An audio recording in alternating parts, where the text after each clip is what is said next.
Dubai board and கஸ்டம்ஸ்லேருந்து கிளம்பி வந்தோம். 8ஆம் நம்பர் பஸ். துபாயில் அல்குபைபாலேருந்து கூட வரலாம். 8ஆம் நம்பர் பஸ்ஸு. இங்கேருந்து பீச் பக்கத்துலேயே இருக்குது. ஸோ ஜுமேரா பீச்சுக்கும் சைடில் போய்க்கலாம். ஆப்போசிட் கிராஸ் பண்ணிங்கன்னா இந்த சைடு அப்படியே பீச் இருக்குது. துபாய் பஸ் ஸ்டாப் வந்து உங்களுக்கு மெயினாக காட்டணுன்னு தான் அந்த பேக்ரவுண்டை அப்படியே காட்டிகிட்டு இருக்கேன். இது வந்து பாருங்கள் ஏசி பஸ் ஸ்டாப். இங்கெல்லாம் பஸ் ஸ்டாப் இப்படி தான் இருக்கும். ஸோ அடிக்கிற வெயிலுக்கு சில்லுன்னு ஏசி பஸ் ஸ்டாப். அப்புறமா அதுக்குன்னு ஸ்பெஷலாக ஒரு தனி வீடியோ போடுறேன். எப்படி இருக்குன்னு இப்போ டைம் இல்லை ஆக்சுவலாக. இது மட்டும் ஒரு வியூ பார்த்துருங்க. ரோடு பஸ் இங்கே தான் நிற்கும்.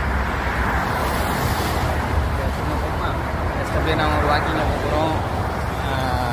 எங்கள் மச்சான் இங்கே இருக்கார் ஆக்சுவலாக ரிலேட்டிவ். அவர் போய் பார்த்துட்டு ஜஸ்ட்டு ஒரு வீக்கெண்ட் விசிட்.